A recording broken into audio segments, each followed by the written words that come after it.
Thank you, Chairman, Councillor Durnath Meru, our political leader, Mrs. Kamala Prasad-Bissessar, members of the UNC family, Trinidad and Tobago. Welcome to tonight's virtual meeting. With 81 deaths in 51 days, it means for the 365 days of the year, we are on track for 590 murders in 2022. Last year, it was 448. So 142 more citizens will die this year compared to last year. Now, where is clueless Fitzgerald Hines in all of this? Where is Ethelbert when the EU describes us as a tax haven for criminals? And an EU minister calls us a nook of shame for facilitating money laundering.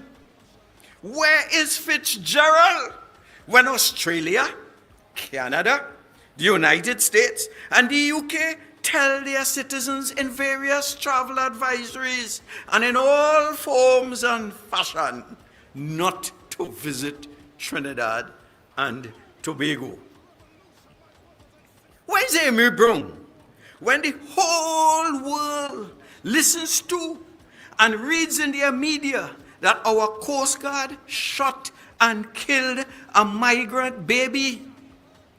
Tonight, I listened to the Venezuelan media, and there was a broadcaster, and she was saying that the lady whose baby was killed, the migrant whose baby was killed, while she was recovering, she was taken to the police station and charged. Millions of Venezuelans are hearing about this cruelty. Could they not have waited until the lady had recovered and then charged her? Where is our humanity? Where is the Constitution tells us that our nation is founded on principles that acknowledge the supremacy of God. Where is God? Where is Bhagwan? Where is Olodumare? Where is Yahweh? Where is Allah in our inhumanity to a mother who has just lost a child? And where is our Bajon Prime Minister? Fitzgerald Hines does not even know that his job is to provide for our security. He doesn't know. He doesn't know. Stuart Young, accompanying the Prime Minister on a wasteful freeness in Qatar, smiles as he's no longer Minister of National Security. He's laughing. He's now free to preside over the total destruction of our energy sector. That is what his job is. Now the Prime Minister and a team has gone to Qatar, but at the 6th Gas Exporting Countries Forum, Summit of Heads of State and Government in Doha, Trinidad and Tobago was not even involved in sideline meetings with the Secretary General Mohammed Hamel yesterday, when he received a number of ministers from member countries of Iran, Nigeria, and Venezuela. We do not count. We do not count. Truth be told, Rowley and his team in Qatar are on a rest and relax mission. Stuart Young, the second recuser-in-chief in our cabinet, is an abdicator extraordinaire from ministerial responsibilities. Tonight, I want to educate Fitzgerald Hines on the fact that he has prime and constitutional responsibility for safety, security, and well-being. Fitzgerald, nothing else is your job. Your job is to see about our safety and security and well-being. So if Fitzgerald does not know what his job is, if he's unaware that our safety is his prime responsibility, if he cannot provide for our security, then he should do the honorable thing and resign. Let me educate him a little bit. Our 1976 Constitution tells us unequivocally that Fitzgerald Ethelbert Hines is responsible for safety and security. Article 85, subsection 1 of our Republican Constitution states, and I quote, "Where any minister has been assigned responsibility for any department of government, he shall exercise general direction and control over that department." So, Minister Hines, you cannot abdicate your responsibility for safety and security. I suggest you ask any primary school child, and you could come to Naparima. We have bright school children. Ask any school child in Naparima what general direction, exercise general direction. And also ask what control means. Do not ask Prime Minister Keith Christopher Rowley. Do not ask your colleagues. They are equally clueless as you. They like the title honorable. They like the fat salaries. They like the perks. They like the per diems. But they shirk the critical responsibilities which come with the office of being a minister. They shirk their responsibilities. It is the government's responsibility to appoint a commissioner of police. It was item 1, remember, in their vaunted 2015 10-point crime plan to appoint a commissioner of police. And we have been without one since August 18 last year because of Rowley's bungling incompetence in allowing some, quote, high-ranking government official, end of quote, to interfere with the work of the Police Service Commission. Rowley's administration has compromised the independence, the autonomy, and stature even of the presidency. And we are left to ask, is the Police Service Commission an independent body? We need to know. So since August 2021, when Commissioner Gary Griffith demitted office, since August 2021, we have had 324 murders. And instead of assuming responsibility for escalating crime, Rowley runs away in far-off Qatar to play golf. He was not at the meeting of the big boys in the conference that he attended. He was left on the sideline. Not important. To run to Qatar for rest and relaxation. I ask the question, how many thousands, hundreds of thousands of dollars in first-class travel, in per diems, in hotel and incidentals, all in scarce foreign exchange, being wasted by Rowley, Young, the president of CAL, and others to eat caviar and shrimps, in far-off Qatar. It is an all expenses paid trip, paid for by we, the taxpayers. Ladies and gentlemen, this is Rowley's version of an all-inclusive fete, except that you do it in Doha. He should be here dealing with crime. Where were you, Rowley, when the nation was subject to an island-wide blackout? Where was Ethelbert? Perhaps he felt that it was not his responsibility to keep us informed. So for 24 hours we were in the dark, literally and figuratively. We were left to our own devices to figure out what was happening. You know, we at home, darkness, nobody talking to us, and we left to figure, was it a coup? Was it a terrorist attack? Was it sabotage? Was it the usual P&M incompetence? We were left to our own devices to protect our kith and kin. One man reported on a radio station, 104.7 FM, that he placed rat traps around his house. So if thieves came, the vote will get caught. We were left to our own devices. Little entrepreneurs who earn a living by wiping windscreens of cars, when they realized nothing's happening, no information, they took matters into their own hands and began directing traffic. Little boys in Digo Martin, foreshore area, began to direct traffic. We were told this by Noble Philip in Sunday's Express, yesterday's Express.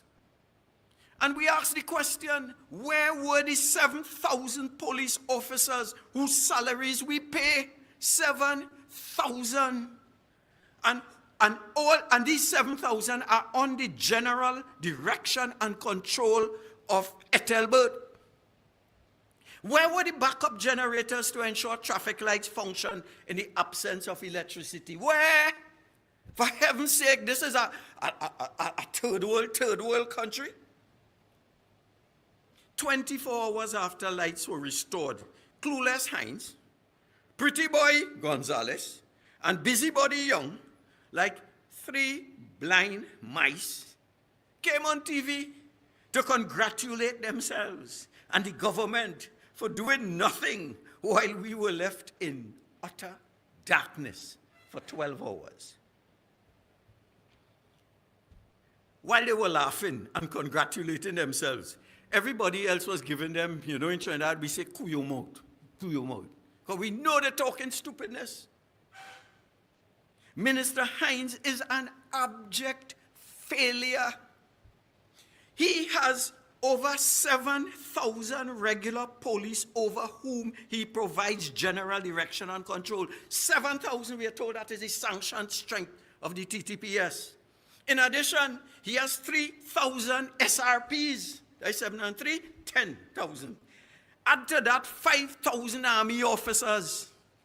So over 15,000 officers available to Hines.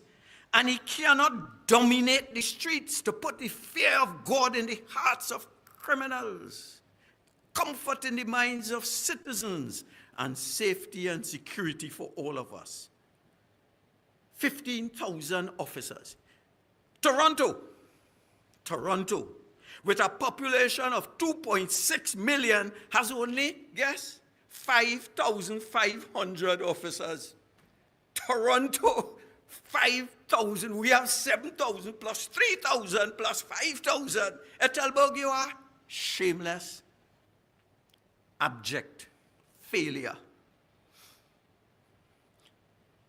With 5,500 officers in Toronto, last year there were only 84 homicides in Toronto.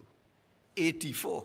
We heading for 590, with 3 times the number of officers, with half the population of Toronto. What a shame. What a shame. What a disgrace. Minister Hines, please tell us about the drones. Please tell us about the CCTV, the helicopters, the body cameras, and yes, the policy on the use of tear gas.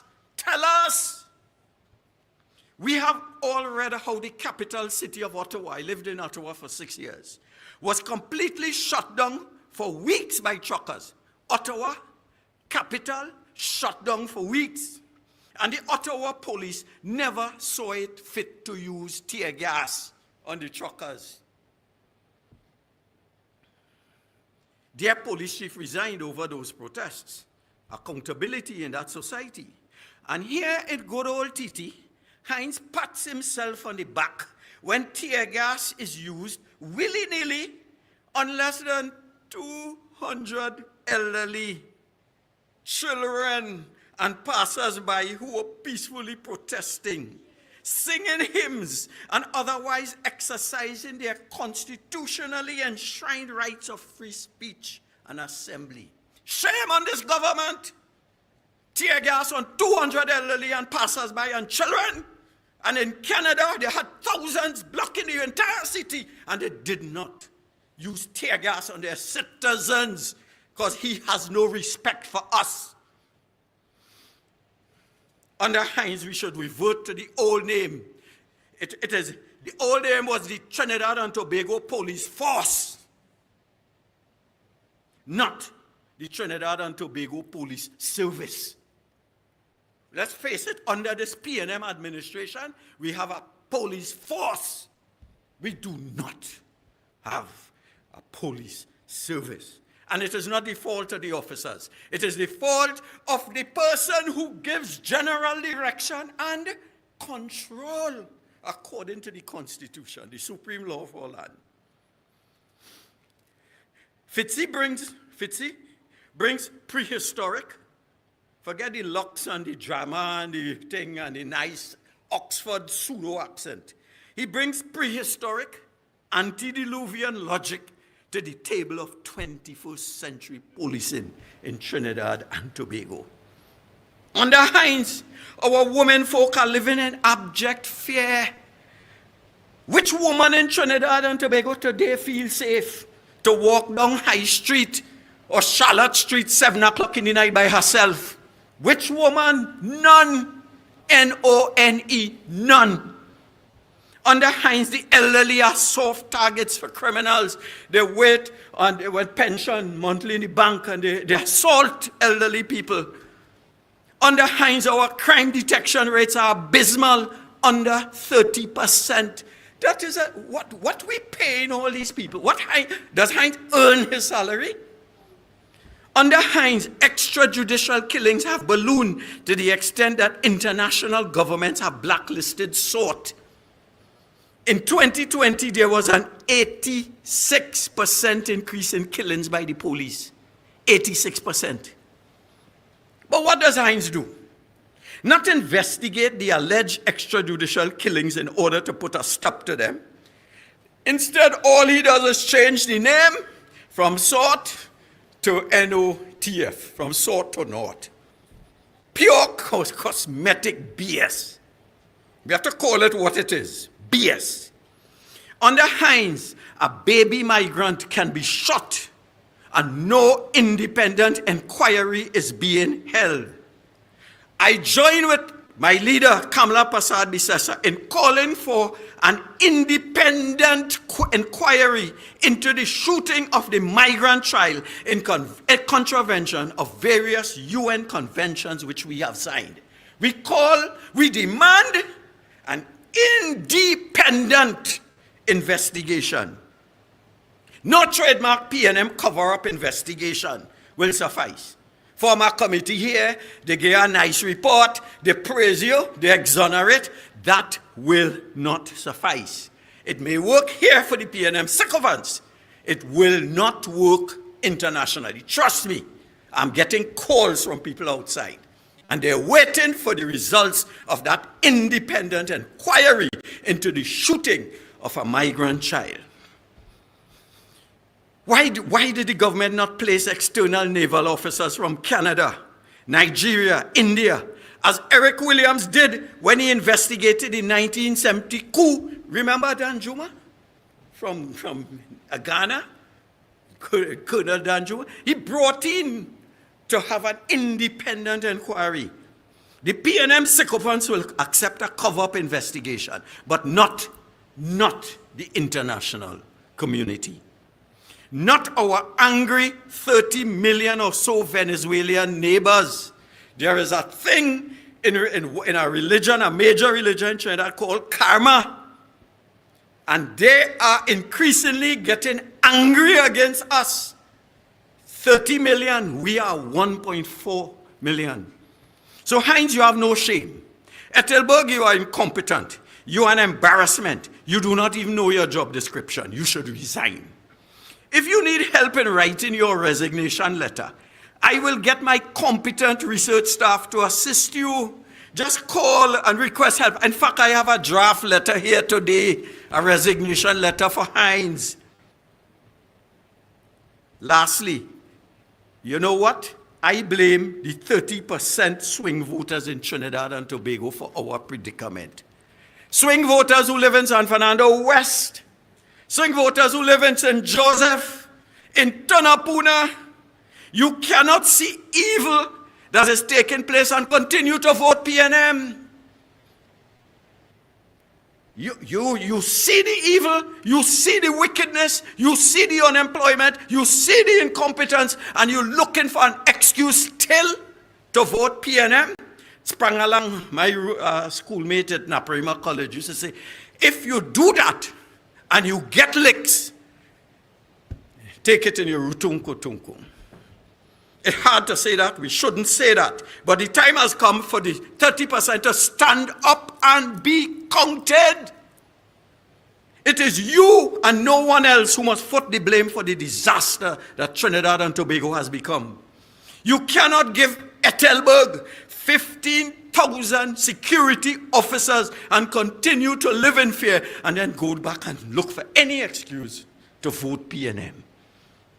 You cannot sell your country's patrimony and our country's soul for 20 pieces of silver. PNM will come and give you a back pay and you're ready to vote PNM and then take 5 more years of pressure. We in the UNC, we are depending on the 30% who we call swing voters to do the right thing. And when the bell rings, and Judgment Day is called, elect Kamala Persad Bissessa as the next Prime Minister of Trinidad and Tobago.